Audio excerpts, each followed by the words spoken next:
The Massachusetts legislature voted to extend mail-in and early voting options for elections held through the end of June. Tonight, some local communities are voicing their opposition.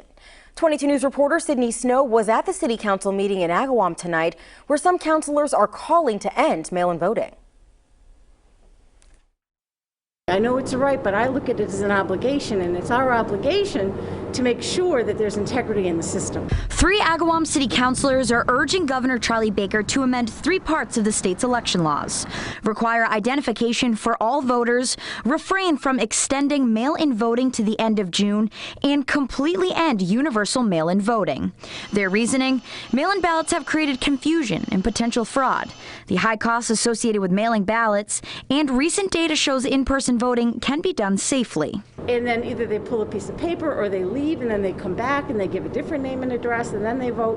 Whereas if we had a voter ID where you could present your identification, say, yes, this is the person that's voting, then you've got integrity in the system. The newly introduced resolution will be voted on in April.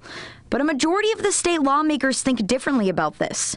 On Thursday, both the Massachusetts Senate and House of Representatives voted to extend mail-in voting, which is set to expire at the end of March. Lawmakers saying mail-in voting helped to generate record-breaking turnout. Working for you in Agawam, Sydney Snow, 22 News. The legislature's bill will now go to Governor Baker for the final say.